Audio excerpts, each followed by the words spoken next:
My question is, how in the world did Adventism get established in your remote village in northwest Ethiopia? Well, that's a very interesting question, Adu, because that's basic, and that's an interest of mine, about which I have written quite a bit. Mm-hmm. And this is how it happened. And I think I have to go back in history to give you the background of this. Emperor Theodros and Emperor Johannes felt that to unite Ethiopia politically, it had to be, first of all, united religiously. Mm-hmm. Is what they believed. If they could unite the country and have only one religion, that would help the unity of the whole country. Mm-hmm. With this in mind, they tried different methods. Emperor Theodros tried to convert the Muslims in Ethiopia just by a gentle persuasion, in collaboration with the priests, the Coptic priests. No using of force, but simply preach to them, teach them, and bring them in gently as much as possible. That didn't work. And the man who followed him, Emperor Johannes, had a different plan. He wanted to convert all the Muslims in Ethiopia by a decree. A day was set. On that day, every Muslim was to become a Christian. And of course, this led to a very, very ugly situation in the country, because the Muslims said, some of them who didn't have any choice were converted. But others said no. They ran away from the country. They wanted in the Sudan. But another group went into the bush in the hiding. And one Muslim leader who was out again and living against the decree of the government was named Zacharias, Sheikh Zacharias. And Sheikh Zacharias was approached by one of his friends who had converted to Christianity and advised him, saying, "You have to become a Christian. This is a government decree. You cannot go against it. If you want to live in this country, just accept the decree as the rest of us have." And live. But this man said, "No, I will not. Religion must be believed, not forced. I don't accept any Christianity that's forced upon me. I simply say no." And then the other man said, "If you say that, you know the next thing is war. You and I will have a fight. I am the governor of the district, and it's my responsibility from the emperor. I should even force you to become a Christian." And this man says, "Okay, you come, follow me, we'll go down to the desert of Takazi, the lowland of Takazi, let us meet there." So he disappeared, he went to the lowland. That means he became what we call a shifter. Bandit. A lowland bandit. A rebel. Yeah. Actually, a guerrilla fighter. Guerrilla fighter. I think that's more like it. Became a guerrilla fighter. And there was a war between the two, and the government man was defeated. And this Sheikh Zacharias was victorious. But then he could not live with the rest of the people, so he kept on hiding for 11 years. After 11 years, he had a vision. He was praying to God, and he had a vision.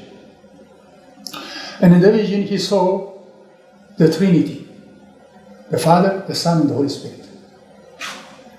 And in his vision, he said, they came to me, and they were sitting around me, and I was sitting in their midst. And one of them said to me, "Zacharias, we have come here to tell you the truth about God. And now we advise you, from this day on, you have to get a copy of the Bible. And the Quran, of course, you have already the Quran. You take the two books, compare the two books, take whatever you can take from the Quran, which harmonizes with the Bible, And from the two books, we are going to teach the true religion. And in the manner they came, they disappeared from me, they went back, he says. But after I was watching them going back to heaven, one of them came back to me and he said, I will not leave you. I will always be with you. And he felt that always there was a person with him, the Holy Spirit working with him. Now this Muslim chief, who had rebelled against the government, now was hiding for 11 years. And after 11 years, God revealed himself to him. And after God revealed himself to him, he started teaching his followers. He had many followers. He started teaching them about the true God, about the true religion. And when it came time for him, just about to become a Christian, all the Muslims round about him accused him. And they accused him in many different places in Ethiopia. First in Tigray, Northern Ethiopia. In northern Ethiopia, North Ethiopia, in Tigray, in the court of the Judge Mashkir Selassie, then in Sokota, Raswangul, then in Debre Tabor, Rasgusa, and finally in Addis Ababa before Emperor Menelik. The Muslims accused him, and he was able to prove his points from the Quran and from the Bible that he was right before the emperor. And the emperor, after listening both sides, exonerated him. He became recognized by the government as a genuine Christian, although not baptized. And the head of the Ethiopian Orthodox Church, who was at the court at that time, asked Sheikh Zacharias, of course you are a Muslim. You say you are a Muslim, but you are teaching the Christian faith. Why don't you become baptized? Become a Coptic Christian, Orthodox Christian, instead of pretending to be a Muslim and teach the Muslims. And the man says, I am the modern Paul. The ancient Paul appeared to be a Jew when he was teaching the Jews, and appeared to be a Gentile when he was teaching the Gentiles. And that's the way he preached.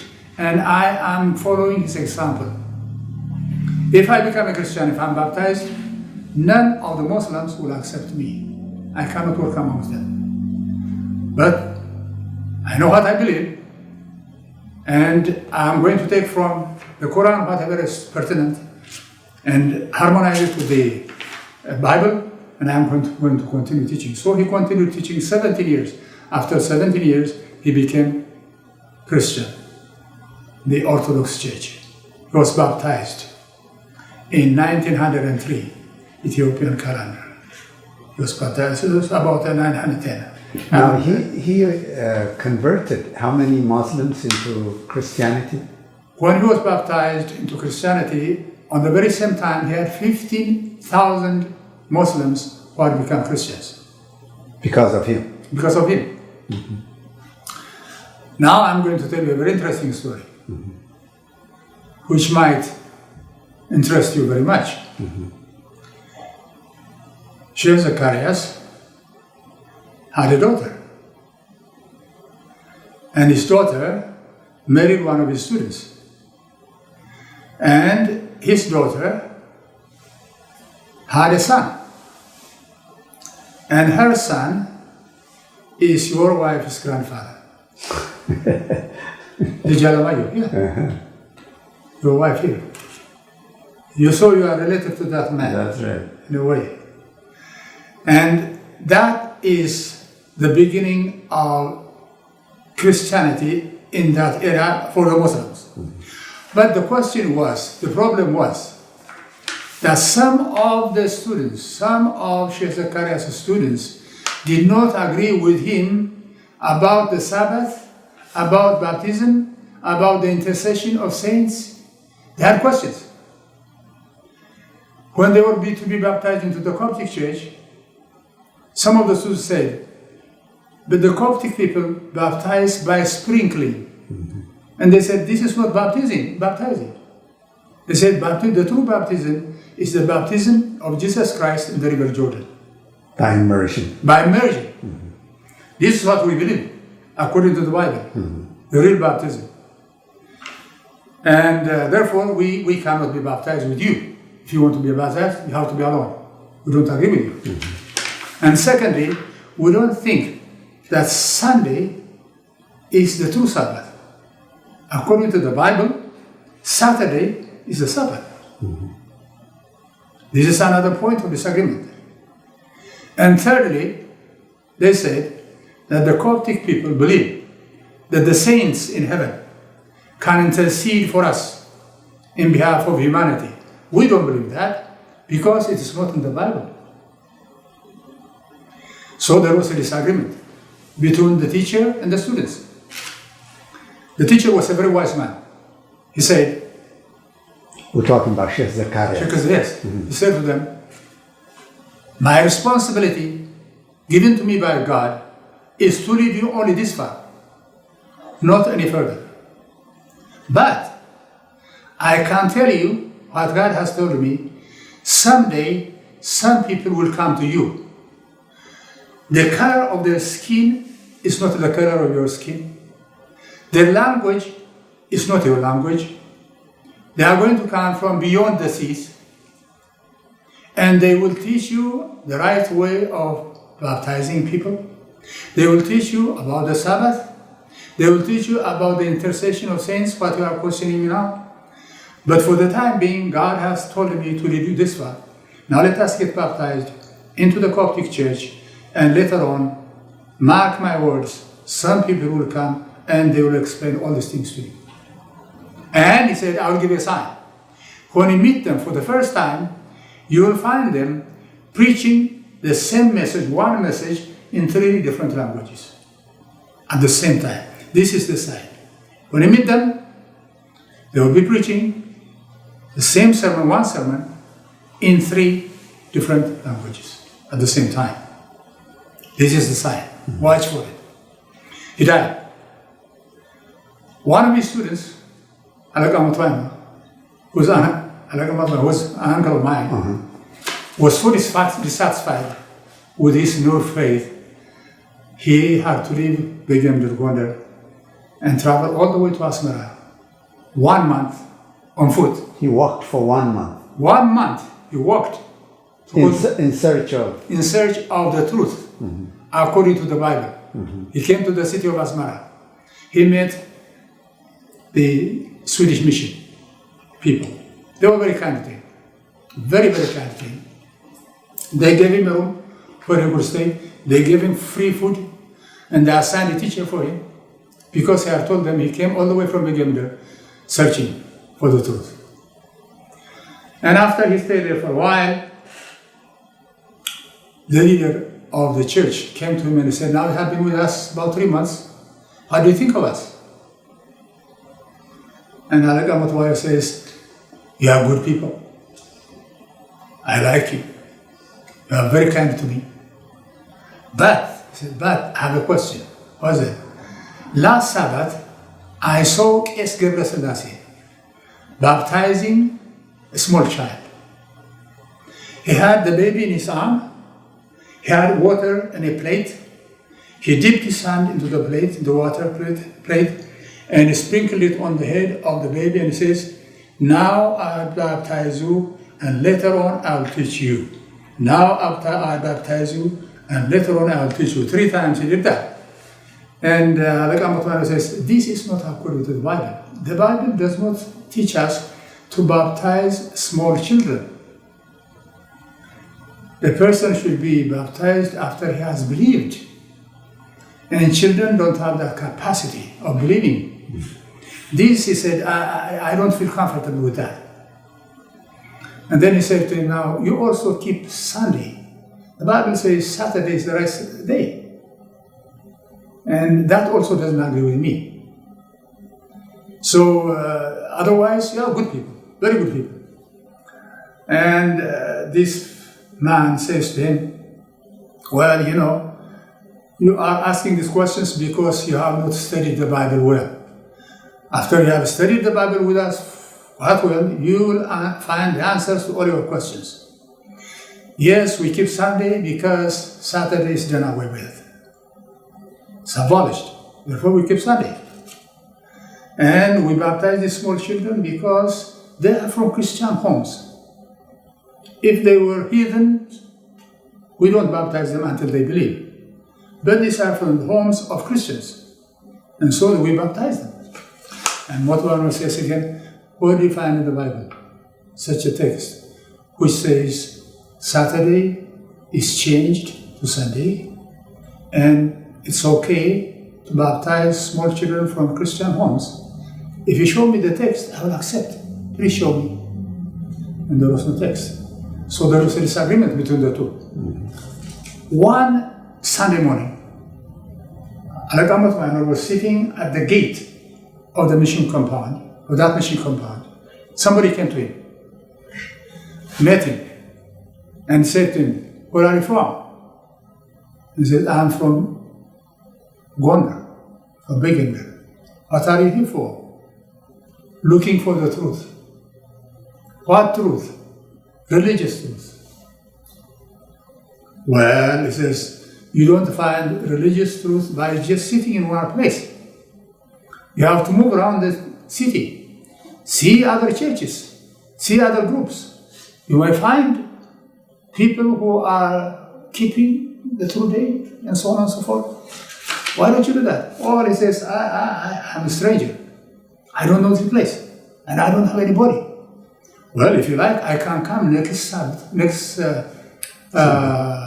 Sunday, next Monday, Saturday, next Saturday morning, and I can take you to a group of people here in the city who worship on Saturday. And Alaka Matwar says, that would be very good. Please do. So next Saturday morning, he was sitting there, and this gentleman comes back. He takes him to the church in Gijirat, Asmara, Seventh-day Adventist Church. When he got there, he found them studying the Sabbath school. He sat there with them, studied the Sabbath school, enjoyed it, and then the time for preaching came. When the time for preaching came, he was sitting there and watching, and on the stage, he saw 3 men standing to preach. The first man was an American missionary, preaching in English. The second one was a Norwegian, translating the sermon from English to Swedish. And the third one was an Ethiopian, translating from Swedish to Tigrinya. See, this Ethiopian didn't understand English, but he understood Swedish.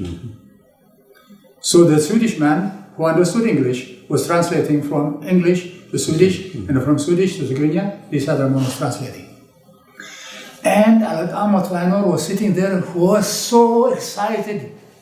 He said, this is the fulfillment of the prophecy that our teacher has told us. Now I have found the people. These are the true God's people. He stayed with them the whole day.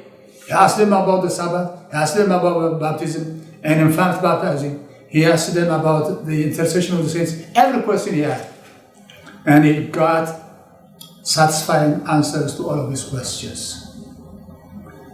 And then at the end of the day, he said to the leader of the mission, I have enjoyed being here with you today. I have full agreement with what you believe. I have one question. Send a missionary to us in Begemder. I can assure you, all my people will accept your message. Just send us a teacher, a preacher. And he made this agreement with them, and they agreed to send someone all the way to Begemder. Went back to the Swedish mission, and he said to them, goodbye. You have been good people to me. I thank you very much, but now I have found what I want, and I am going home. So he went home. Soon after that, 2 Eritreans came to Begemder. One was he was a teacher. He is the one who established the school in my village. The other one was Alaka Gabrat. He was an evangelist and he was going around preaching in that area. Among the people who were converted from Islam That's to right. Ethiopian Orthodox Among the Christianity. 15,000 new converts to Christianity. Actually, it is my uncle Alaka Mutwaino and his group who were leading this man around, who were taking him around. Because they are their own people. They go and they preach. And when they had preached and taught the Bible long enough, they decided to invite a pastor all the way from Asmara, and Pastor Okubagzi, the first Ethiopian pastor ever, was sent from Asmara to Begemder to baptize my people. Walking for a month. Working for a month. He came to this village and he baptized 200 people in the river Tikan, where you have built a school now. In that river. He baptized all these people. This is a long story, but this is how Adventism came to my village. This is what you asked me, and I think this answers your question. Yes, I appreciate your response. And that's probably why comparisons are made between Sheikh Zacharias of Ethiopia for Ethiopian Adventism and William Miller in this country for American Adventism. They laid the foundation for the development of the church. That's very interesting. Just for the record and for historical context, Eritrea, whose capital is Asmara, is in the northern tip of Ethiopia. That place, that province or that section has now become an independent country. And at the time that the Adventist message entered Ethiopia, that province or that place was under the Italians. That's correct. When the Ethiopians defeated the Italians in 1896, they did not drive them out completely. That's right. They stayed in Eritrea. And that's where Protestantism entered. And then from there to the mainland, mainland Ethiopia. So, fast forward, 200 people were baptized, and this Sheikh Zacharias told his disciples about education, the value of it. Tell us about that and what happened subsequent to that. Again, that's a very interesting point, and one that's very close to my heart. 15 days before he died, he gathered all his students, as many as his followers, in the town of Debratawa. And he said to them, I am dying. I have told already the members of my family to prepare for the burial. But before I die, I have a message for you, my students. And this message is this. Number one, study the Bible. Study the Bible. Study it again. What I have done is I have laid the foundation. I have not taught you everything from the Bible. I have taught you something, but there is a lot more to be discovered. Keep on studying and studying and studying. This is what I advise you, because you'll find a great deal of treasure that is buried in the Bible. So read the Bible, study the Bible. To do that, first you have to be able to read. Unless you are able to read, you cannot read the Bible. You must learn the alphabets. That was one of his strong points, very strong points. He definitely believed that all his followers must be educated, must be able to read, otherwise they will not be able to stand when somebody comes and tries to convince them or convert them to some other religion. But if they read their Bible, if they know their Bibles, they will be able to stand on their own. So in order to read the Bible, they have to learn the alphabet. And in my village, every man was able to read. They all read. Two of the women, I remember, who were able to read. The older women didn't read. Who are the two women? Just for the two women, ወይዘሮ ኮለን ሞት ባይኖር ወይዘሮ ውብነሽ ጉዳይ. These two, they could read.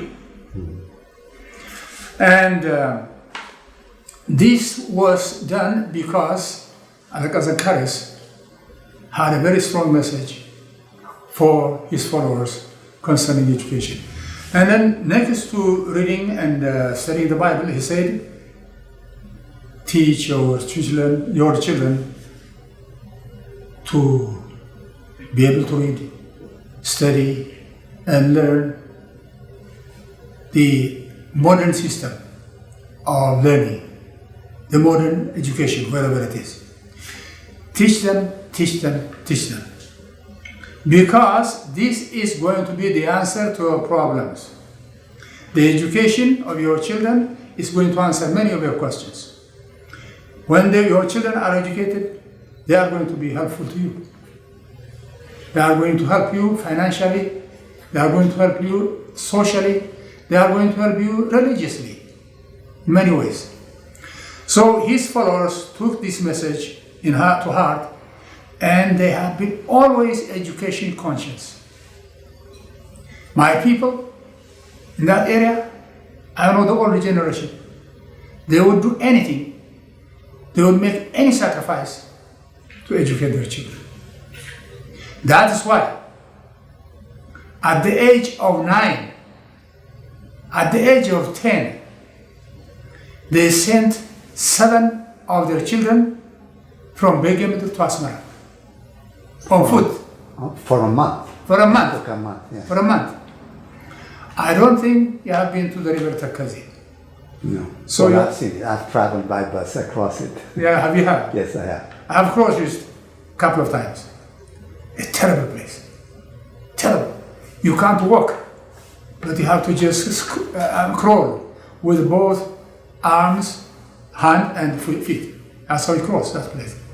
And it is through that area, these young people, small boys, age of 9, 10, cross that river, cry into Asmara, because that was the advice given to this man. They sent them there because once they are educated in Asmara, they are going to come back and preach the gospel. And they did. Pastor Tabeji, Pastor Desi, Ato Desi Gudai, Ato Amara, these are among the 7. They came back and they became workers, teachers, evangelists. So this is in harmony with the advice given to these new converts by Alaka Zakaris. And so he was a very education conscious man. Now let's go back to your experience. You started going to school. You learned to write, to read and write. And all that was disrupted by the Italian invasion. You tried to survive, and in between you were a shepherd and you were a farmer. So what happened to get you back to school? When? How old were you and all that? Just all that story. You know, the original village where Adventism was preached was called Farasmeda. It had too many people. The place was crowded and the farmers didn't have enough land. So they decided to leave that area and come to a place called Gouda, a new place where there was plenty of land, open land. And when they came there, the people who were living in that area didn't like them, didn't like us, because we are going to share the land. We had right to the land too, just as much as they had. They didn't like that. So they conspired against us.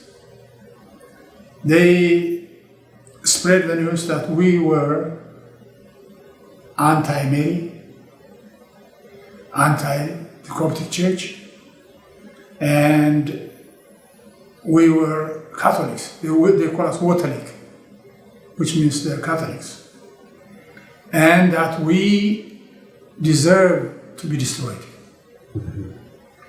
They spread the news far and wide, and that was just the time the missionaries were coming back after the Italian invasion, and the Dobrotavo mission station was being reorganized. And the missionaries who came back to Dobrotavo, finding out that our members, some of them were poor and in need, had given some clothes. And these people have found out about it. So they spread the news that if you want clothes, new clothes, if you want cows, oxen, and what have you, come here. So they gathered a big group of bandits. They came to our village, the new village, one evening, and they killed two of our leaders. They burned every house, not a single house was spared. They took away all our cattle. And some of our people were just literally naked, no clothes on them. That left us with nothing, even what to eat for the day. There was nothing. What did we do? We had to travel 17 kilometers from Gouda to Dobrotavo, where the mission station was. When we arrived at the mission station, the mission received us. The government had known about it, but the government did not do anything to help us, but the mission did. They gave us housing, they helped us to get some clothes, they gave us food. And we stayed with them for 3 months. It is at that time that I started learning English, mathematics, and what have you, others, modern education. Over the 3 months? Over the 3 months. Okay. Yes. As a refugee, I came to this place and I started learning. How old were you at the time? I was about 17 plus. And after 3 months, a decision had to be made as to what to do with all of us who have come from Gouda to Dobrotavo. Solution must be found.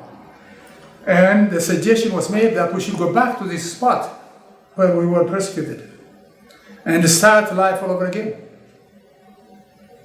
And there was no other alternative. That was the suggestion. So everybody had to go back, including me. I was just about to go back. Then my father said, "No, you are not going."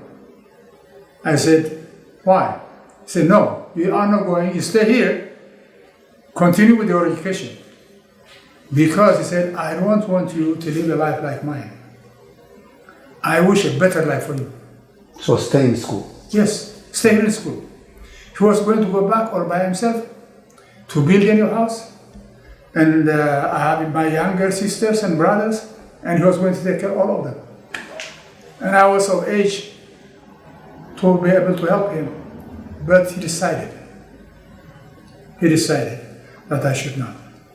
And that is how I started my modern education. I was able to read, I had learned to read when I was in my village, but nothing like the modern education. This is fascinating.